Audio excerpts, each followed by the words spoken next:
Hello, everyone. Welcome to Quantum Leap. I'm your host, Toyin Umesiri. My students call me Coach Toyin, and you can do that as well.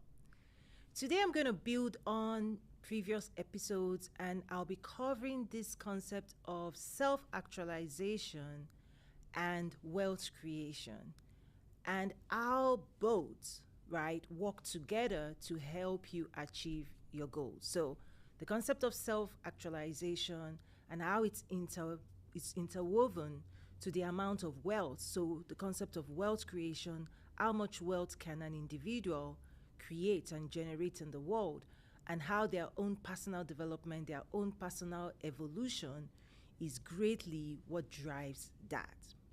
And in order to unpack the growth of your higher self, so self actualization, the process you're going to go on, right? The transformation you would go on to ascend to your higher self. So there's this concept of lower self, right? Higher self.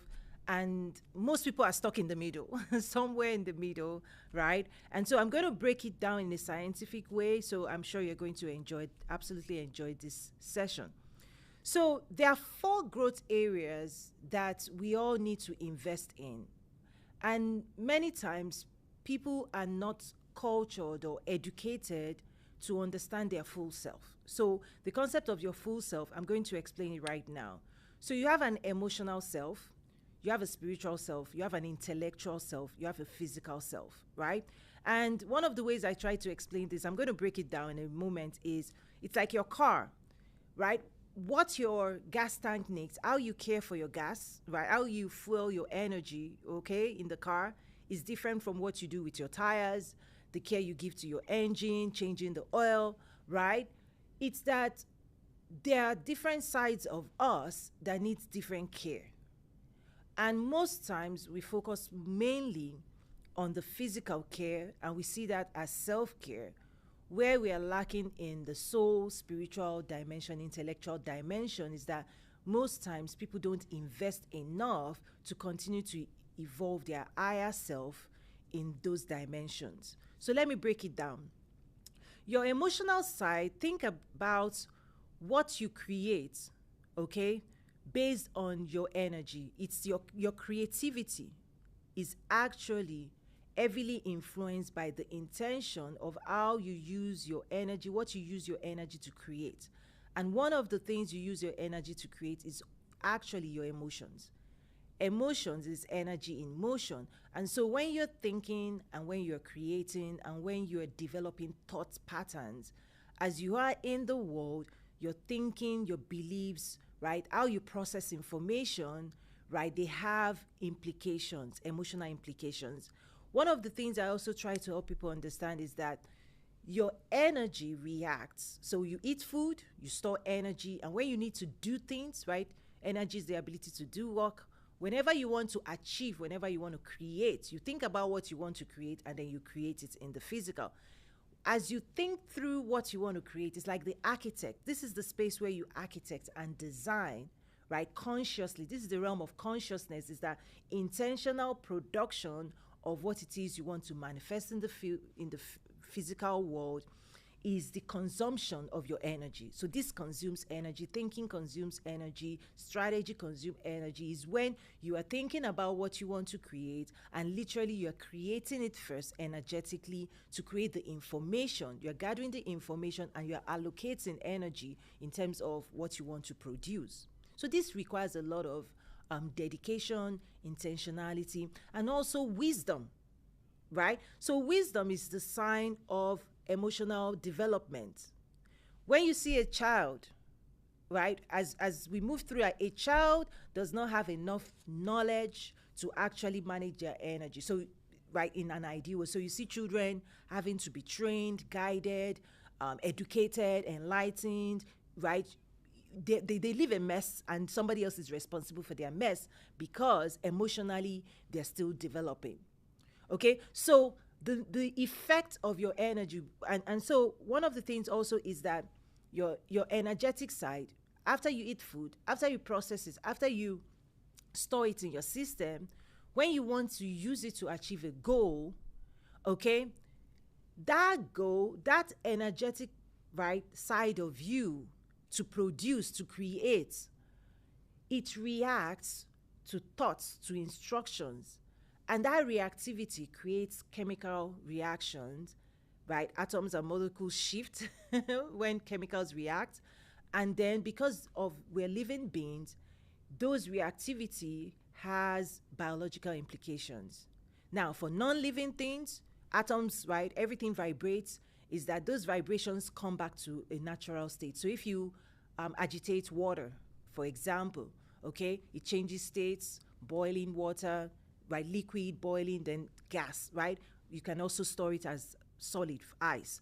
So everything vibrates in the world and they react, the atoms shift. Why we are different and living organisms is that the reactivity within us then influences DNA, how our biology is. And so this is where energetics principle really is something to be mastered, because many times people want to use logic, right, to engage with humans or other living things. But living things are designed for love, meaning don't disrupt them in a way where they react negatively. Engaging with people, sharing information that helps people react and achieve more of a positive state. So humans seek positive states. You seek positive states. And so that positivity requires people to be more wise, more intentional in how they make decisions, because that's how they're going to generate positive emotions. And so when people, one of the symptoms or the things you're going to see is when people don't mature emotionally, the effect is a lot of negative dysregulated emotions, because people cannot trace back to say what happened, why are you feeling anger, why are you feeling frustrated. When people don't have the skill to trace back the thoughts they were processing, the things that they believe, the action that they took that led to that dysregulation, when they cannot come back to their own state, that means that people still have, we still have a lot of growth opportunities. Because for children, the lower self is that adults are responsible for bringing children back to calm when they cry, when they want something, when they are agitated, when their desires are not met, when they are hungry, when somebody else is responsible for giving them what they need, for producing the things that they need. Well, somebody has to pay attention and give the child what the child needs. That's the way the lower self is, right? Somebody else, right? Lower self is dependent on other people to meet the needs, emotional needs, right? Physical, whatever needs the child wants, right? And then over time, though, human development is that you're supposed to transform from 100% need to the middle, which is more of the teenage years of codependencies. You've developed skills to take care of certain needs. However, you still need the support of caregivers up until a certain point. The reason I say a lot of times people are stuck in the middle is that codependencies may manifest and go higher in life. And that's when you hear people complain, right? Blame other people for not being able to find their way through life to arrive at their needs, when they don't develop the skills to produce the rewards that they want. And so you realize that also that impacts wealth creation, is that if you have a desire to produce a certain level of wealth, as long as you are not pursuing the know-how, and as long as you don't feel that you are 100% responsible for producing that level of reward in the world, and you're not mobilizing yourself and your energy and all of your capacity to pursue what it is you want, and you don't have the confidence to do it, but you are limited, you feel limited by low self emotions, fear, doubt, insecurities, all of those things that has not been dealt with, that actually creeped in from teenage years when people felt powerless, right? They depended on other people and all of that. So I'm connecting a lot of things here for you so that people gain awareness of what's going on, is that when people don't mature in terms of emotional development out of the middle, okay, people are stuck in the middle with lower dimension emotional stories manifesting, versus higher self that takes full responsibility for producing anything you want in life and then inviting other people to support you, not depending on other people, but championing your own direction and then being able to form the types of relationships that we invite. This is where magnetism attraction comes in, not dependency, but you carry such a vision and a mission in this world that in of itself is attractive to bring in the resources and the people that will help you push it and bet that vision in the world, right? You have the responsibility, you carry the vision, you carry the mission, and then you invite people. Codependency is people don't want to carry the vision, or they feel incapable of carrying their own vision. They don't feel like they have the confidence, and so they're not inviting people, but they are complaining, right? Because they do need people. Everybody needs people, right? So is it driven by neediness, or stepping into your higher self to invite people to participate in producing the vision that you carry? I know I said a whole lot. So wealth builders on that journey to the higher self, self-actualization, you invite more resources, you attract greater level of success in life once you are championing your own reality. People come because you're inviting them not out of neediness, but you are inviting them out of a greater desire, because their own desire, we want to work on big things, big visions, versus be serving somebody's neediness, which leads to codependencies, people pleasing. And so most people in the world always avoid even getting entrapped in somebody else's emotional dysregulation as well. So energetics is what governs that space. Your ability to make the right decisions and produce positive effects in the world and repeat that pattern will help you on your journey. And the effect of your decisions, knowingly or unknowingly, education allows you to be more conscious and to choose wisely and to make sure you can correct yourself and bring yourself back, and also others around you. That requires higher level thinking, higher level belief system, higher level showing up in the world at a different level. And it requires serious development, investment in understanding what's going on within you to unpack what you really want, and then for you to be seeking out how to produce what you want without, all of the other lower level dysregulated emotions that people haven't healed from childhood. So your intellectual side tend to take over and work together with your energy. What do you want to do? What do you want your energy to produce for yourself and the world and other people? And then the intellectual self is how you gather the information and you learn how to do those things. Many people may be activated energetically with belief. I want to do this, but they may not mature in accessing the type of information, the type of knowledge that has been tried and tested that produces results.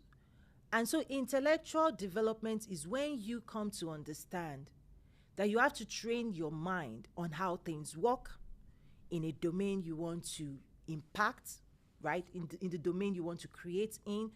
If you're an artist, if you're a musician, you can have the desire, okay? You can have the desire within you to be a musician, but the journey of learning how to and becoming more sophisticated and advancing your knowledge requires you to keep on learning and never stop learning. So people can be energized and with desire and a belief and you want something, okay? That's fantastic. You may want something. However, how to get it, designing the strategy of who, what, where, when, how, requires us to invest in intellectual development. The more you know, the more you can do. The more you practice, the more abilities you develop. When people don't pursue the know-how, because you can learn faster from somebody else that has mastered that thing for 30 years, 20 years, that is ahead of you. But if you're a beginner in your field, in your space, in business, in life, in wealth, you've never achieved something before, part of the most unwise things people do, and you're going to see it, which is also lack of emotional wisdom, right, is when people subject themselves, their mind, to going out there to seek information, but they are not seeking synthesized information. They are seeking raw information that somebody who knows what they are doing still has to put it together, right? Versus the knowledge of somebody that's been synthesized, tried and tested, proven to work. That's the whole idea of education, is you go to the school to learn how to become, if you want to be a doctor, the knowledge they're going to present you in a structured system is structured. But when people expose their mind to unstructured information, scattered information, you don't know the head, you don't know the tail, you don't know the middle, which one do you do first, which one do you do last, everything, the connectivity of knowledge, the sequencing of knowledge and information, how tasks happen, right? Step 1, step 2, step 3. Yes, somebody can give you a jigsaw puzzle. All the pieces are there, but you need a picture to know where the pieces fit in. And so when people pursue jigsaw puzzle, wild goose chase, they have 100 pieces, 1,000 pieces of knowledge flying around inside them. But the work of piecing it together and putting it in the right place, right information in the right place, right step to be taken at the right time, that requires such high level of intellectualism and knowledge. A higher knowledge will let you look at the jigsaw puzzle of life and the questions of life, and will let you say, you know, this piece goes here, this piece goes here, this piece goes here. Only someone with a higher level can see life, the jigsaw, the questions people have within them, and only the higher self has the answers of putting the puzzles together. And so when you find people playing with jigsaw puzzle, right, going to information highway of life and gathering raw data, they still have to sit down with the raw information intellectually and figure out, how do you fit it together to even see the big picture of the journey you want to go on? Many people are stuck there as well, because somebody that has already gotten to the other side of your journey, they have a roadmap that you could be investing in that will save you countless hours, a lot of stress, all kinds of things, that will save you if you seek out a streamlined roadmap, because roadmaps is what is expensive, because to produce a roadmap, somebody has to have gone ahead of you. In fact, many people could have gone ahead of you, and then somebody has sequenced the step by step. This is what we call directional information, useful information, that if you follow the information, it will lead you directly to the results you want to get. So people have a choice to make, and it's an intellectual choice. It requires wisdom. Everybody's smart, but do you want to subject yourself to more struggle, or do you want to learn, right? This is the choice everybody that comes to life, right? Do you want to learn A, B, C, D, or come up with your own characters and alphabets and 1, 2, 3, right? Is that the world, many people that have come ahead, they've come up with certain systems that you don't have to recreate the wheel. You can learn A, B, C, D, you can put words together, you can build words, you can learn how to write, you can learn how to communicate, you can learn how to share with the world what you desire for your life, right? Somebody has done that. People have done that, and the next generation builds on the knowledge of previous generations. And maybe you can also optimize. If there are better ways, you discover better ways of doing old things, then that's also something that optimizes reality and is extremely valuable. The world of AI tools is the same way, is that those who innovate, who create, they learn what used to be done, and they say, you know what, I can contribute, I can add to that. I can add to that. Like, I can build on and optimize, or I can improve. And you can build your business on higher knowledge, right, of investing and saying there's a more optimized, efficient way of getting things done. Also, you have spiritual development. This is the realm of how you use your power and will to drive impact. Not everybody has developed enough, what I call personal power, to build enough strength to push, to persist. You know, all the concept of grit, perseverance, right? The force that you will carry to break through. This is where breakthrough, right? To break through opposition. When I say doubts, lower dimension thoughts that exist in the world that could stop people from ascending, from self-actualizing, right? Can you do it? The doubts, right? On your journey of self-actualizing, of building wealth, the more personal power you pack, the more knowledge of yourself and the world you pack, and the more will, the more you're ready to spend yourself in pursuing the fulfillment of your desire, your ability to not give up, to keep moving forward, is your spiritual will. You will it, that you insist that your desires must show up, must manifest. Because on the journey of wealth creation, only those who activate a strong will and an insistence that they're not going to stop until they see and until they produce. The people who dedicate all of their will to production, to producing, to creating, 100%, not one leg in lower dimension, not one leg in higher dimension, not stuck in the middle.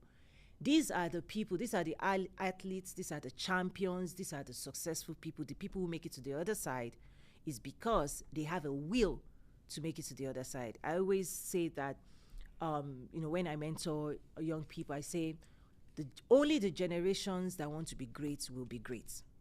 Because it's connected to your will, your desire, and your decision that you're going to produce a certain realm and reality in the physical world. You're going to build your business is going to look this way. You're going to build the house is going to look this way. And as long as it doesn't look the way you want it to look, you're never going to stop. You're going to make sure that your physical reality produces what you have, what you are carrying inside you.